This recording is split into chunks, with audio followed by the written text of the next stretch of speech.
स्वागत है आपका डायलॉगस में। राहुल गांधी यानी कि विपक्ष के नेता ने एक बड़े आरोप लगाए हैं कि किस तरह से हरियाणा विधानसभा चुनाव का जो मैंडेट था वो पहले से ही चुरा लिया गया था। यानी कि कई तरीके से हरियाणा विधानसभा चुनाव में फर्जीवाड़ा किया गया और राहुल गांधी का जो बहुप्रतीक्षित हाइड्रोजन बम था उन्होंने आज पटक दिया। और उसके मुताबिक न केवल फर्जी वोटर बनाए गए बल्कि किस तरह से वोटर डिलीशन एडिशन का काम हुआ। जो फोटो इस्तेमाल की गई वो कई जगह पे ब्लड फोटो थी जिसके कारण फर्जी वोटर आसानी से वोट डाल सके। एक ब्राजीलियन मॉडल का उन्होंने उदाहरण दिया कि उसके फोटो का इस्तेमाल करके 22 बार वोट डाले गए अलग अलग बूथ पे। 22 बार 10 बूथ में इसको वोट देने का मौका मिलता है। 22 बार 10 बूथ में राय असेंबली में वोटर लिस्ट पे है। कहां की है? ब्राजील की है। हरियाणा की नहीं है, हिंदुस्तान की नहीं है, ब्राजील की है, मॉडल है। और इसके अलावा कुल मिलाकर ढेर सारे आरोप लगाए कि किस तरह से 3.5 यानी कि 3.5 लाख जो वोटर हैं वो भी वोटर लिस्ट से डिलीट किए गए, हटा दिए गए। तीन मेहमान हमारे साथ जुड़ रहे हैं। शरद शरण जो समाजवादी पार्टी के प्रवक्ता हैं, जन सुराज के प्रवक्ता शिव कुमार जी, और धर्मेंद्र कमारी जो हरियाणा के सीनियर जर्नलिस्ट है और एक बहुत ही वहां पे पॉपुलर यूट्यूब का उनका चैनल है जिसके जरिए हरियाणा की बात हो रही है। तो हरियाणा में जो धांधली के का जो आरोप राहुल गांधी लगा रहे हैं उनसे समझेंगे कि इन आरोपों में कितनी सच्चाई है। तो सबसे पहले धर्मेंद्र जी आपसे ही शुरुआत करते हैं। जो राहुल गांधी ने कुल मिलाकर चार मुख्य बातें उठाई है। सबसे प्रमुख बात जो उन्होंने कहा है कि फॉर्म 6 और 7 जो है वो चुनाव आयोग उसका एक्सेस जो है वो देना बंद कर दिया है। दूसरी बात उन्होंने कहा कि सीसीटीवी का फुटेज जो है, ये जो ब्राजीलियन मॉडल वाला उन्होंने उदाहरण दिया उसके पक्ष में उन्होंने बात कही कि सीसीटीवी का फुटेज भी एक्सेस नहीं दिया जा रहा है जिससे ये साबित हो सके कि एक व्यक्ति कितनी बार कहां पे वोट डाला है।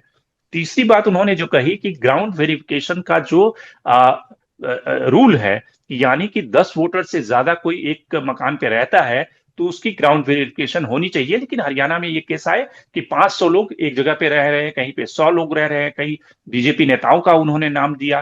तो आपको प्राइमा फेसी राहुल गांधी के जो आरोप हैं उसमें कितनी सत्यता नजर आती है? और चूंकि आपने हरियाणा चुनाव को कवर किया भी है, वहां पे ग्राउंड पल्स को भी आप जानते हैं, आपको लगता है कि ये पूरी तरह से एक मैनिपुलेटेड फर्जीवाड़ा हरियाणा में हुआ?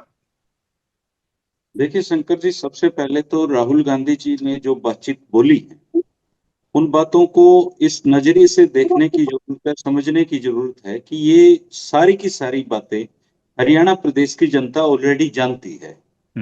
चुनाव से पहले हरियाणा में भारतीय जनता पार्टी के जब हम लोगों से मिलते थे तो वो लोग भी मानते थे कि 15-20 सीटें अगर हमारी आ जाएंगी तो बहुत अच्छी अचीवमेंट हमारी होगी। लेकिन जब चुनाव आई और जो मुख्यमंत्री हमारे हैं उन्होंने व्यवस्थाओं की बात की और उन व्यवस्थाओं के बाद व्यवस्थाएं ये बनी कि हरियाणा में जो सरकार आ रही थी वो तो आई नहीं, बीजेपी की सरकार आ गई। और आप हरियाणा के उस दौरान अगर माहौल को भी देखें, चुनाव आने के 10-12 दिन तक तो भारतीय जनता पार्टी खुद को यकीन नहीं कर पाई कि हमारी सरकार आ गई है। कोई जश्न नहीं था, सरकार बनाने के बावजूद एक मायूसी थी। राहुल गांधी जो बात कह रहे हैं उनमें सिर्फ ब्राजीलियन जो मॉडल अचानक चर्चा में आई है इसका तो हमें अंदाजा नहीं था कि हमारे मुख्यमंत्री बिहार के हैं लेकिन वोटर ब्राजील के भी हैं, ये हरियाणा के लोगों को नहीं पता था। लेकिन हरियाणा एक उस अनोखे प्रदेश में इसके साथ शामिल कर दिया है हमारे राहुल गांधी ने कि हमारे यहाँ मुख्यमंत्री बिहारी है और वोटर ब्राजील के हमारे पास है। तो हरियाणा इस मामले में बहुत दुर्लभ स्टेट बन गया। ग्लोबल स्टेट बन गया है आपका राज्य कि यहाँ पे ग्लोबल सिटीजन भी वोटर भी वोट डाल रहे हैं। बिल्कुल जी। रही बात फर्जी वोटर की, फेक वोटर की, तो जब प्रमाण एलओपी ने दे दिए, देखिए भारतीय संवैधानिक जो व्यवस्था है उसमें जो एलओपी है, एलओपी को शैडो प्रधानमंत्री माना जाता है। और एलओपी अगर कह रहे हैं कि 100% मैं सच बोल रहा हूं और एविडेंस के बेस पे बोल रहा हूं, तो चुनाव आयोग जो हमेशा की तरह सो रहा है, जो पहले भी नहीं बोला आज भी नहीं बोला, चुनाव आयोग पे जो आरोप लगते हैं तो उनका जवाब देते हैं भाजपा के नेता। किरण रिजिजू आज इस बारे में बोले हैं और उन्होंने कांग्रेस की खामियों पे बात की है। किरण रिजिजू जो भी बोले हैं, चूंकि मैंने हरियाणा चुनाव को बहुत नजदीक से देखा है, मैं यहाँ जन्मा हूँ, मैंने यहाँ रिपोर्टिंग सालों से कर रहा हूँ। तो हरियाणा में जो किरण रिजिजू ने कांग्रेस के बारे में बोला है वो अंशतः सही बोला है। कांग्रेस के लीडर्स ने एक दूसरे को हराने के लिए काम किया, उनमें तालमेल नहीं था। सारी तमाम बातों के बावजूद हरियाणा में कांग्रेस की ही सरकार आ रही थी। इतनी स्ट्रॉन्ग एंटी इनकम्बेंसी थी कि इनको चुनाव से ठीक पहले अपना जो 9 साल मुख्यमंत्री था उसको बदलना पड़ा था। बदलने के बाद इनकी 5 सीटें लोकसभा में साफ हो गई थी, किसी सूरत में नहीं आ रही थी। निश्चित तौर पे हरियाणा की जो सरकार है वो चुनावी धांधली की सरकार है। और आप एक चीज देखिए, हरियाणा के चुनाव में वोट चोरी हुई है, इस बात को कह कौन रहा है? हरियाणा के कांग्रेस नेता नहीं बोल रहे, ये बात राहुल गांधी ने सबूतों के साथ दी है। हरियाणा के नेता तो जो कांग्रेस के हैं वो सरकार जाने के बाद, जब उनकी सरकार नहीं बनी तो वो एक दूसरे की टांग खिंचाई में लग गए। उन्होंने इस बात पे मेहनत ही नहीं की कि हमारी सरकार क्यों नहीं बन पाई। क्या ये सबूत जो राहुल गांधी ने खोजे हैं, क्या ये हरियाणा के नेता जो गली मोहल्लों में पसरे हुए हैं, जो चुनाव हारे हैं, जो चुनाव जीते हैं, क्या वो खुद अपने स्तर पे नहीं ढूंढ सकते थे? वो तो ठीक है, कांग्रेस की जो इंटरनल इनफाइटिंग है, या कांग्रेस में हमेशा ये कहा जाता है कि कांग्रेस में इतने सारे धड़े हैं कि ये तय नहीं हो पाता कि कांग्रेस पार्टी इकट्ठा होकर चुनाव लड़ती है या फिर अलग अलग धड़ों की पार्टी है। लेकिन शरद जी, आपसे समझना चाहेंगे कि जो सरकार की तरफ से आर्गुमेंट दिया गया है या चुनाव आयोग ने जो आर्गुमेंट दिए हैं, चुनाव आयोग का प्राइमा फेसी 2 आर्गुमेंट है। चुनाव आयोग कहता है कि भी जब वोटर लिस्ट बनी उसके बाद उसमें अगर डिस्क्रिपेंसी है, उसमें कोई अनियमितता है, उसका तो कोई क्लेम ही नहीं किया गया हरियाणा में। और कुल मिलाकर 22 पिटीशन पड़े हुए हैं इस समय चुनाव की धांधली को लेकर हाईकोर्ट में। तो कुल मिलाकर अगर जिस पार्टी को लगता है कि बड़े पैमाने पर हेरफेर हो रही है, उसके लोग ही सोए हुए हैं या उसके लोगों की तरफ से कोई ऑब्जेक्शन नहीं जताया जा रहा है। और किरण रिजिजू ने यह भी कहा कि भाई हर एक मतदान केंद्र होता है, वहां पे उनके पोलिंग एजेंट होते हैं, उन लोगों ने क्यों नहीं छानबीन की कि कौन सा व्यक्ति जा रहा है वोट करने के लिए, उसका चेहरा कैसा है, या कोई दूसरा व्यक्ति जा रहा है। तो कमियां तो कुल मिलाकर कांग्रेस पार्टी या जो अपोजिशन की पार्टियां हैं, तो कुल मिलाकर आज की तारीख में अगर बिहार में आरजेडी कांग्रेस से सब चुनाव लड़ रही हैं और कल की तारीख में अगर हार जाएंगी तो आरोप लगाएगी, तो ये सवाल उठेंगे ना कि जब एसआईआर हुआ था तो आप लोग कहां सोए हुए थे? आप लोगों ने क्यों नहीं नीचे से ऊपर तक हल्ला मचाया, सुप्रीम कोर्ट गए, वहां पिटीशन फाइल की, क्यों नहीं आपने ऑब्जेक्शन चुनाव आयोग के पास दर्ज किया? शंकर जी, मैं आपको आपके पैनल पे पहली बार आया हूँ। आपको, आपके फेलो पैनलिस्ट और आपके दर्शकों को पहले, सबसे पहले मेरा जय हिंद। मैं आप पे कोई व्यक्तिगत टिप्पणी नहीं कर रहा हूँ, लेकिन आपने जो प्रस्तावना दिया उसको परिप्रेक्ष्य के तौर पे इस्तेमाल कर रहा हूँ। ये साधारण भाषा में कहें तो ये आजकल का माहौल है। दिल्ली में कोई भी चीज हो तो उसके लिए नेहरू जिम्मेवार है, उसी तरीके से लखनऊ में कोई चीज हो तो उसके लिए मुलायम सिंह, स्वर्गीय श्रद्धेय मुलायम सिंह जी जिम्मेवार हैं।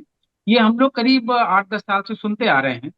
इसमें एक परिप्रेक्ष्य और ऐड हुआ है अभी, सत्ता कुछ भी करे, चुनाव आयोग कुछ भी करे, उसके लिए विपक्ष जिम्मेवार है। मैं उसको उसको जोड़ के देखना चाहूंगा। दूसरी बात, अ, अगर साधारण गवई भाषा में ग्रामीण समाज को अगर समझाना हो इसी परिप्रेक्ष्य को, तो ये लगभग इस तरीके से समझाया जाएगा कि ये थाने में थानेदार बैठा है, अगर उसके कोई रजिस्टर में एफआईआर नहीं है तो ये घोषणा कर देनी चाहिए कि उसके थाने में राम राज्य कायम हो चुका है, जबकि यथार्थ ऐसा है नहीं। जहां तक मैं समझता हूं, चुनाव आयोग एक संवैधानिक संस्था है, उसके पास अधिकार है। और अगर मुझे ठीक से याद आ रहा है तो जब मैं स्कूल में पढ़ता था तो टीएन शेषन जैसे नाम से अच्छे अच्छे नेता और यहाँ तक कि प्रधानमंत्री भी घबराते थे। इस संस्था के पास वो शक्ति है। मैं आपको थोड़ा पीछे ले जाना चाहूंगा, शुरुआत से, ज्यादा समय नहीं लूंगा।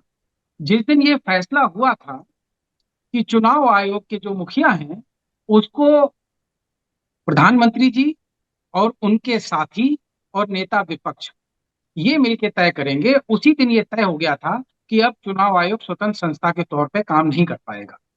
क्योंकि ठीक है, इसका ये एक तो और आप सैद्धांतिक बातें कह रहे हैं। मैं आपसे ये समझना चाहूंगा कि क्योंकि आप लोग ग्राउंड पे काम करते हैं, जो भारत सरकार के मंत्री कह रहे हैं कि भाई जब आपका पोलिंग एजेंट होता है बूथ पे, तो उसके पास भी वोटर लिस्ट होती है।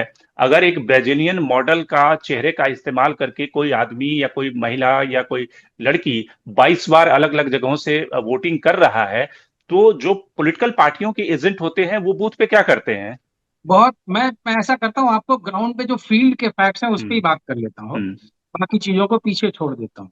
हम्म। ये भी एक बहुत अच्छी चीज मैंने अपने जीवन में कम से कम उम्र के इस दहलीज में सीखी है कि आप चुनाव आयोग पे जब भी कोई इल्जाम लगाएंगे तो उसकी सफाई देने के लिए चुनाव आयोग नहीं आता है, भारतीय जनता पार्टी का प्रवक्ता निकल के आता है। और किरण रिजिजू जी तो खास तौर पे मुझे लगता है कि उनको अपने पोर्टफोलियो में स्पोक्स पर्सन इलेक्शन कमीशन भी ऐड कर लेना चाहिए। और आज भी यही हुआ है। चुनाव आयोग से पहले किरण किरण रिजिजू जी से तो हमारा कोई सवाल ही नहीं है। हम जब चुनाव में जाते हैं, कोई भी दल जाता है तो हम उस व्यवस्था में जाते हैं जिस इकोसिस्टम को इलेक्शन कमीशन सेट करता है। यहाँ तक कि जो सरकारी प्रशासन की व्यवस्था है वो भी इलेक्शन कमीशन को रिपोर्ट करती है। तो किरण रिजिजू जी के बयान से हमें कोई लेना देना नहीं है। बट इसका घालमेल स्पष्ट नजर आता है कि जब भी इलेक्शन कमीशन पर सवाल उठता है तो भारतीय जनता पार्टी के नेता आगे आके जवाब देते हैं। दूसरी बात, जो आप बूथ की बात कर रहे हैं, तो ये धर्मेंद्र जी ने जो अभी बात बताई है कि हरियाणा के जनमानस को तो इसके बारे में बहुत कुछ पहले से पता था। इसका कारण ये कि हरियाणा एक छोटा राज्य भी है। वहां की विधानसभाएं उत्तर प्रदेश के बनस्पत कम जनसंख्या की हैं। तो चौपाल में भी चर्चाएं करके 15 दिन में निष्कर्ष निकलने लगते हैं कि माहौल क्या था और रिजल्ट क्या है, और उस पर लोग एनालिसिस करने लगते थे। इसलिए आम जन ने शक करना शुरू किया। लेकिन आप मुझे ये बताइए शंकर जी, जब ये वोट्स में इस तरीके से आप मैनेजमेंट करते हैं तो क्या इस परिप्रेक्ष्य को अपने नजर में नहीं रखते हैं कि आपका जो कोर वोट बैंक है या आपके पार्टी का बेस वोट बैंक जहां होता है, ये बेईमानियां वहीं की जाती हैं? मैं साधारण एग्जाम्पल के तौर पे कहना चाहूंगा, अगर कास्ट ए है और कास्ट बी है, और अगर किसी पार्टी के वोटर कास्ट बी है, तो स्वाभाविक है जहां कास्ट ए है उन बूथों पे जाके वो काम ये नहीं कर पाएंगे। तो जो राहुल गांधी जी ने आज बताए हैं कि फर्जी वोट्स बने हैं, तो मैं पूरे दावे के साथ कह सकता हूं कि ये फर्जीवाड़ा उन बूथों पे किया गया है जहां पे भारतीय जनता पार्टी के लोग, उनके बूथ के प्रभारी ही नहीं, सामाजिक व्यवस्था में भी वो लोग बहुत दबंगई और दबाव रखते हैं। तो जो वहाँ बूथ पे प्रभारी भी खड़ते हैं उनको मनोवैज्ञानिक तरीके से बहुत दबाव में रहते हैं। और हम और आप सब इसी समाज के हैं। जिस दबाव की बात मैं कर रहा हूँ उसे आप समझते हैं। और उससे अगर हमारा कोई बचाव कर सकता है तो कानून व्यवस्था और जो संस्थानों के पास संवैधानिक शक्तियां हैं वो कर सकती हैं। अगर ऐसे में चुनाव आयोग हमसे ये पूछता है कि आप हमें एफिडेविट दीजिए, तो ये बिल्कुल उस तरह से हो गया जैसे मेरे घर में चोरी हो, मैं थाने में जाके एफआईआर लिखाने जाऊं, तो थानेदार बोलता है कि जो आप हमको दरख्वास्त दे रहे हैं उसके साथ एक 10 रुपए का स्टाम्प पेपर और निकाल के दीजिए जिसमें आप लिख के दें कि हमारे घर में चोरी हुआ है। तो फिर वो तफ्तीश किस बात की करेगा? अगर मैं एफिडेविट दे रहा हूं तो मैं कोर्ट में ही दे दूंगा। तो फिर पुलिसिंग की जरूरत क्या है? उसी तरीके से बिल्कुल। मैं ये कहना चाहूंगा, फिर चुनाव आयोग का आखिर काम क्या है? हमने विपक्ष के तौर पे उनको शिकायतें की हैं, और ये पहली कॉन्फ्रेंस नहीं हुई। चुनाव आयोग ने सफाई पे काउंटर सफाई दी है, कोई एक्शन लिया है क्या? मैं लेकिन शायद लेकिन ज्यादा समय ले लिया है। ये जो सवाल चुनाव आयोग की तरफ से उठाए गए हैं कि हरियाणा के केस में या फिर इससे पहले जो कर्नाटक का एग्जाम्पल राहुल गांधी ने दिया, हो सकता है कि आने वाले दिनों में वो बनारस का मॉडल भी पेश करें, वहां पर इस तरह की वायोलेशन की या इस तरह की हेरा फेरी की शिकायतें चुनाव आयोग का कहना है कि बहुत कम हुई है, ना के बराबर हुई है। वोटर लिस्ट की तो शिकायतें चुनाव आयोग कह रहा है हुई ही नहीं है। कुल मिलाकर 22 केस वो गिना रहे हैं कि 22 केस चुनाव में हेराफेरी की हाईकोर्ट में पेंडिंग है। तो आपका आर्गुमेंट अपनी जगह पे सही है कि भाई एक हॉस्पिटल में जाते हैं आप ये ट्रस्ट करके कि डॉक्टर जो है वो हमारा इलाज करेगा। अब पेशेंट की ये जिम्मेदारी नहीं है कि वो देखता रहे कि भाई डॉक्टर सही इंजेक्शन लगा रहा है या गलत इंजेक्शन लगा रहा है, क्योंकि आप एक ट्रस्ट फैक्टर है उस व्यवस्था का। अगर व्यवस्था वायोलेट हो रही है, चुनाव आयोग का ट्रस्ट फैक्टर कमजोर हो रहा है, चुनाव आयोग ही अगर हेरफेर कर रहा है, तो ये तो एक बहुत ही विचित्र स्थिति भारत में लोकतंत्र में हो जाएगी। लेकिन ये भी तो एक जिम्मा बनता है ना पॉलिटिकल पार्टियों का, और पूरा एक प्रोसेस है कि आपके जो पोलिंग एजेंट हैं, आपके लोग होते हैं, वोटर लिस्ट पहले आपको प्रोवाइड कराई जाती है। वहां पर अगर आप छानबीन नहीं करेंगे ये जानते हुए कि दूसरा पक्ष अगर चोरी कर रहा है और आप अगर बैठे रहेंगे, तो ये एक सवाल कई खड़े होते हैं कि बिहार में भी जब एसआईआर हुआ तो उस तरीके से उस पैमाने पर लोगों ने कंप्लेन दर्ज नहीं किए जिसकी उम्मीद की जा रही थी। मुझे समय देंगे, मैं इस पे बहुत डिटेल में आपको एक एग्जांपल देना चाहूंगा उत्तर हम्म। प्रदेश। हम्म। आपको ये जान के बहुत आश्चर्य होगा शंकर जी, लिस्ट बीच बीच में 2 या 3 बार पब्लिश होती है इलेक्शन कमीशन से। उनकी कॉपी हमारी ऑथराइज एजेंट्स को मिलती हैं। हम उनको ग्राउंड पे वेरीफाई करते हैं। और जो उनके ऑब्जेक्शन होते हैं कि किसी के वोटर में डिटेल अगर बदली करना है, या किसी का देहांत हो चुका है उसका वोट कटवाना है, या कोई लड़का 18 साल के ऊपर हो गया उसका बनवाना है, तो फॉर्म संख्या 6, 7 और 8 का इस्तेमाल होता है। 6 हम्म, नए वोट के लिए, 7 तब्दीली के लिए, 8 किसी के देहांत पे नाम कटवाने के लिए। अब हम्म, आपको ये जान के बहुत आश्चर्य होगा कि उत्तर प्रदेश में जब 22 का चुनाव हुआ है, तो जो लास्ट लिस्ट पब्लिश हुई थी, और जो जिस लिस्ट के बेसिस पे हमें चुनाव लड़ना था, जिस लिस्ट के बेसिस पे दरवाजे दरवाजे पर्चियां जानी थी, जब वोट डालने वाले दिन वोट डालने गए, तो जो प्रिसाइडिंग ऑफिसर के पास लिस्ट थी, वो इसके बाद +1 की कोई नई लिस्ट थी। और उस लिस्ट और पुरानी लिस्ट में जिस बेस पे हम चुनाव लड़ने गए, जानते हैं फर्क क्या था? जो हम्म। हमारी पार्टी ने ऑब्जर्व किया है, यादव और मुस्लिम वोटों को स्पेशली हर विधानसभा में लगभग 10,000 नाम काटे गए हैं। फाइनल लिस्ट और प्रिसाइडिंग ऑफिसर की लिस्ट के बीच में जो अंतर था, वो लगभग 10,000 वोटों का था। इसकी स्पेसिफिक कंप्लेन टू आप लोगों ने यादव दर्ज एंड की? मुस्लिम। इसकी जी, कंप्लेन आप लोगों ने दर्ज की? मैं पूरी बात बताता हूँ हम्म, तफसील से। हम्म, उसके बाद हमने जब चुनाव आयोग में शिकायत की, तो उन्होंने वही बोला जो अभी राहुल गांधी जी को लगातार बोल रहे हैं, नेशनल मीडिया दिखा रही। हम्म, उन्होंने बोला कि जो आप हमसे कह रहे हैं हम इसको मानने को तैयार नहीं है, हम आपको अवमानना का नोटिस देंगे, नहीं तो आप हमें सबूत दीजिए। और उसके लिए टाइम जानते हैं कितना दिन दिया? 10 दिन का। और हम्म। हम लोगों ने जानते हैं क्या किया? 18,000 वोट्स का डिटेल, 18,000 एफिडेविट्स के साथ इलेक्शन कमीशन को जमा किया। और जानते हैं क्या हुआ? आज 2.5 साल हो गए हैं, उसका जवाब तक नहीं दिया इलेक्शन कमीशन। तो राहुल ठीक है गांधी फिर। जी से जो एफिडेविट मांग रहे हैं, अगर हम्म, हमें 2.5 साल में जवाब नहीं दिया, तो राहुल गांधी जी को शायद 25 साल इंतजार कराएंगे। तो ये जो एफिडेविट एफिडेविट बोल रहे हैं, उसका भी मैं आपको सामने सामने एग्जाम्पल दे रहा हूँ। ठीक है, ये तो आपने बहुत अच्छा उदाहरण दिया। इससे बात साफ हो गई कि कुल मिला के कहीं ना कहीं शक की सुई चुनाव आयोग तक पहुंचती है। शिव कुमार जी, आपसे समझना चाहूंगा कि जो राहुल गांधी ने बातें कही और जिस तरह से उन्होंने जमुई के गांव का उदाहरण दिया, उसमें कुछ लोगों को भी लाए थे जिन्होंने ये बताया कि उनका वोटर लिस्ट से कैसे नाम डिलीट हो गया, और उसके बाद कंप्लेन करने के बाद, बीएलओ के पास जाने के बाद भी कोई सुनवाई नहीं हुई। तो लेकिन इसके समानांतर ये एक दूसरा पक्ष भी कि एक दिन, वोटिंग से एक दिन पहले आकर चुनाव आयोग के ऊपर सवाल उठाकर राहुल गांधी कहीं ना कहीं, आपको लगता है कि तेजस्वी यादव का जो नैरेटिव है उसमें थोड़ा पलीता लगाने की कोशिश कर रहे हैं?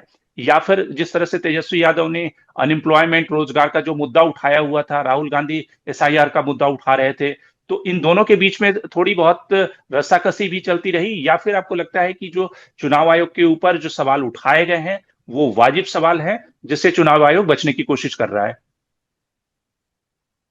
देखिए सिंघा जी, ये तो बात बिल्कुल तथ्य है हम्म, कि चुनाव आयोग राहुल गांधी के आरोपों का कोई जवाब नहीं दे रहा है। हम्म, वो भटकाने का काम कर रहा है। हम्म, सच को आज क्या, अगर आप सही हैं अपनी तौर पर, तो आपको जो भी चाहिए हम देंगे। तो हम्म, वैसा तो चुनाव आयोग कर नहीं रहा है। हम्म, और मैं आपको बता दूं कि अभी एसआर वाला में जो हुआ है सर्वेक्षण, हम्म, उसमें शायद ही किसी आदमी को काट करके रसीद दी गई हो हम्म, कि हमने बीएलओ ने किया। बीएलओ ने साफ कहा कि कलेक्टर का हिदायत है कि आप रसीद काट के मत दो। तो आपने अगर कोई दिया ऑब्जेक्शन और आपने अपना अथी किया, तो उसका कोई आपको सबूत नहीं दिया गया, हम्म, तो किस आधार पर आप कंप्लेन करो? तो कहेंगे कि सबूत दो, कोर्ट भी कहेगा सबूत दो।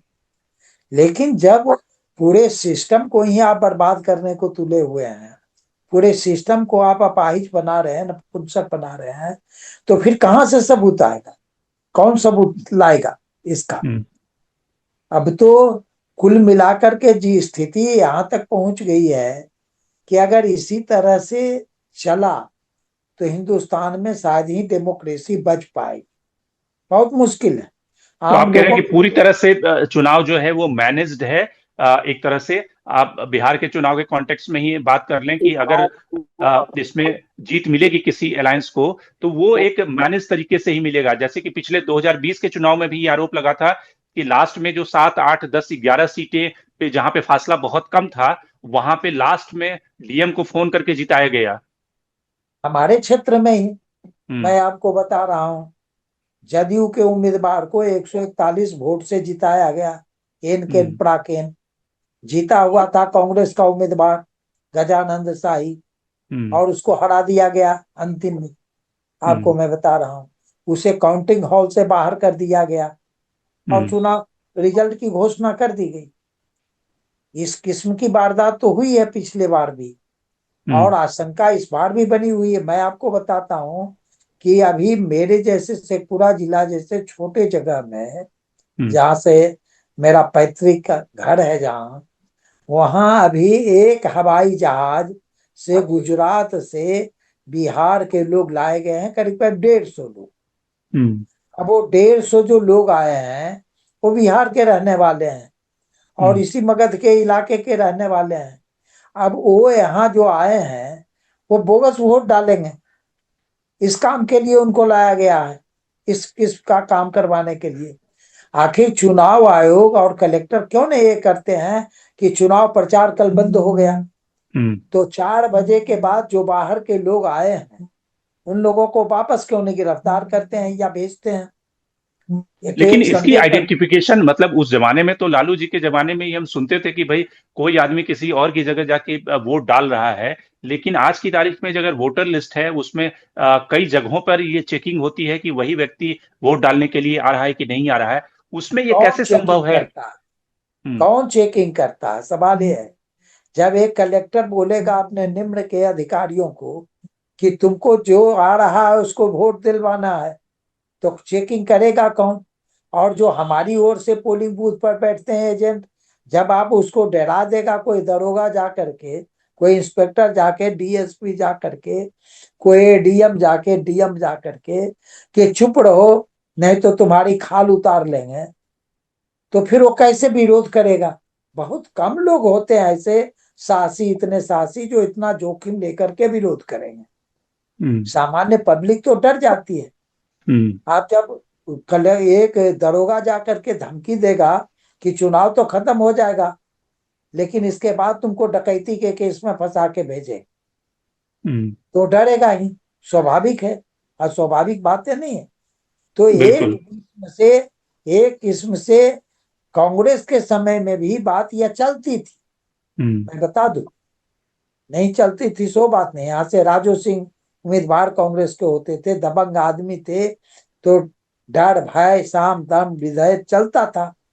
लेकिन आज तो बहुत ज्यादा स्थिति और ये कोई पैमाना नहीं हुआ कि कांग्रेस के जमाने में चलता था तो आज के जमाने में भी उसको नॉर्मलाइज कर दो कि हमारी सरकार है या बीजेपी की सरकार है तो उसी टेम्पलेट का इस्तेमाल करके वो भी धांधली करे। मतलब ये तो बड़ा उससे बढ़ के धांधली करे। तो धर्मेंद्र जी, आपसे समझना चाहूंगा कि हरियाणा की कुछ ऐसी सीटों का कुछ आप उदाहरण बताएं कि जहां पे आपको लगता है कि साफ तौर से जहां पे धांधली हुई या मैनिपुलेशन हुआ और जहां पे जिताया गया। ये जो 5 हथकंडे राहुल गांधी ने आज गिनाए, उन हथकंडों के जरिए कैंडिडेट बीजेपी का जीता हो। देखिए, सबसे नजदीक की जो मुकाबला सीट है वो ब्रजेंद्र सिंह थे जी, जो उचाना से चुनाव लड़ रहे थे। वो तो कोर्ट में केस भी है। 32 वोटों से चुनाव हार गए और उनके जो पोस्टल वोट हैं वो गिने ही नहीं गए सर। बिल्कुल। और वो चूंकि निर्वाचन अधिकारी भी रह चुके हैं, वो आईएएस थे, तो जो ऑफ द रिकॉर्ड जो उनको सूचना दी गई तो वो ये थी कि भाई आप हाई कोर्ट चले जाना, हमें मतलब ये आदेश मिले हैं। वो चूंकि उनके कंपेनियन के साथी हैं, वो नाम नहीं ले सकते उन चीजों के, लेकिन उनके वोट खोले ही नहीं गए सर, वैलिड ही नहीं किए। तो ऐसी ऐसी कई सारे सीट, 17-18 वोट वो तो पिटीशन ही है, हाई कोर्ट में पड़ी है। बहुत क्लोजली ऐसे लग रहा था कि कई सीटें तो ऐसे कल्पना भी नहीं कर सकते थे, जैसे कोई और वहां पे, जैसे सफीदों का चुनाव लग ही नहीं रहा था कि ये एकदम से कांग्रेस यहाँ पे चुनाव आ रही। बहुत सारी सीटें ऐसी थी, ऐसे लग रहा था कि कांग्रेस बिल्कुल मतलब एक दूसरे की पूरी टांग खिंचाई कर ले तब भी ये 50-60 सीटों तक पहुंच जाएंगे, लेकिन चुनाव बिल्कुल अपोजिट आ गया सर। किसी को यकीन ही नहीं हुआ। इवन बीजेपी के लोग, आप देखिए सरकार बनती है तो ढोल नगाड़े बजाते हैं, इन्होंने कुछ नहीं बजाया, चुपचाप घरों में जाके बैठ गए ये लोग। तो कांग्रेस को तो 6-7 महीने लगे इस वेंटिलेशन से बाहर निकलने में कि हमारी सरकार नहीं है। और हरियाणा के लोग आज भी, अब ये तो शायद राहुल गांधी का तो धन्यवाद करना चाहिए हरियाणा के मुख्यमंत्री को कि राहुल गांधी ने ये ऑफिशियली माना कि हरियाणा के मुख्यमंत्री नायब सैनी है। हमारे यहाँ कुछ और चर्चाएं चलती हैं, उनको मतलब डमी मुख्यमंत्री माना जाता है। लेकिन आज उनको लीगलाइज किया गया, उनको ये बताया गया कि ये ऑफिशियली सीएम है, तो उनको तो उनका धन्यवाद करना चाहिए। हरियाणा में बीजेपी की सरकार नहीं बननी थी सर, ये बात बच्चा बच्चा जानता है। लेकिन आजकल के जो सोशल मीडिया के जो दौर है और बीजेपी का जो एक ओरा बना दिया गया पार्टी का कि जो बोलेगा वो कहीं और जाएगा, तो उसमें सर कोई भगत सिंह बनने के लिए तैयार नहीं है।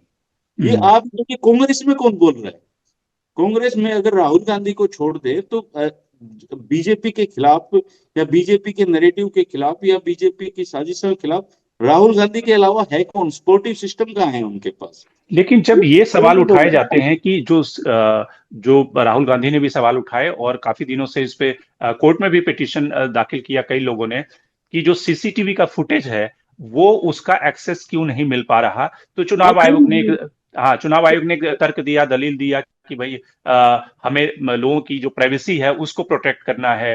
ये तर्क कुल मिला के जमता नहीं ये है कि तर्क प्राइवेसी। गले के नीचे उतरने वाला तर्क नहीं है शंकर जी, बिल्कुल। ये तर्क गले के नीचे उतरने वाली तर्क नहीं है। आप फोटो जब ले रहे हैं, वीडियो जब ले रहे हैं और उसके बाद कह रहे हैं यह बात, तो यह तर्क गले से नीचे नहीं उतर रहा। और एक बात और कह दूं, जब जनता में यह बात घर कर जाएगी कि वो मत देता है किसी और को और बदल जाता देता है किसी और को, तो फिर बड़ी मुश्किल होगी। चुनाव आयोग संदेह के घेरे में निसंदेह है और चुनाव आयोग को अपनी निष्पक्षता का प्रमाण पत्र देना चाहिए। उसके बदले जो केंद्रीय सरकार के मंत्री बोल रहे हैं, भाजपा के प्रवक्ता बोल रहे हैं, यह भी संदेह को और गहरा कर रहा है। जी धर्मेंद्र जी, हाँ धर्मेंद्र जी, आप अपनी बात पूरी करें।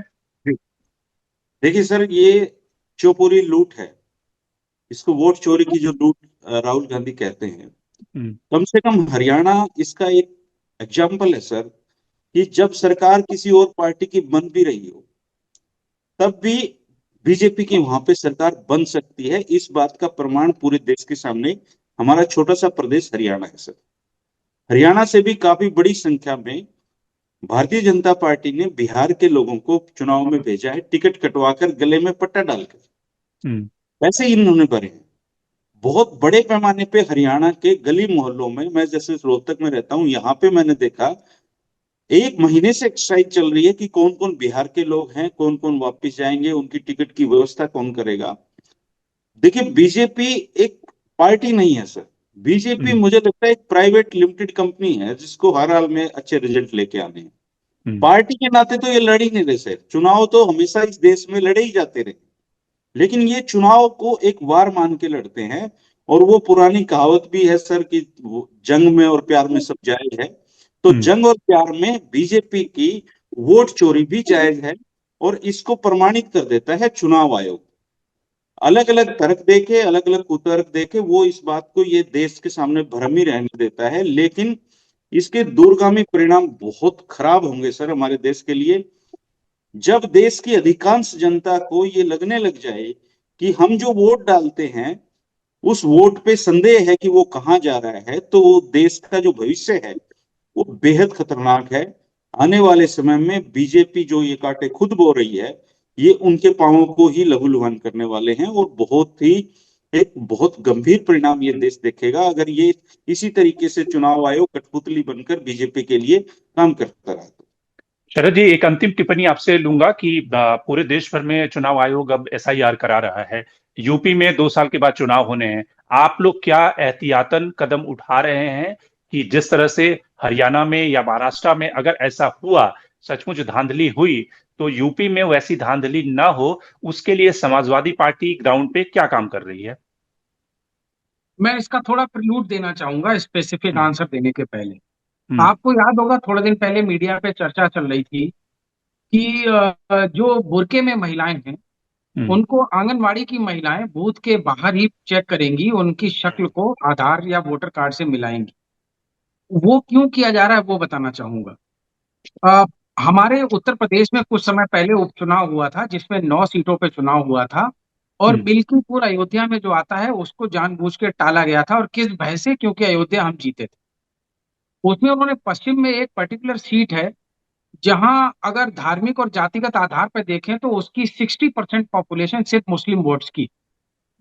और जब उस जगह का रिजल्ट आया तो उस सीट पे भारतीय जनता पार्टी को 76% वोट मिले हैं, टोटल पोल्ड वोट्स की बात कर रहा हूं।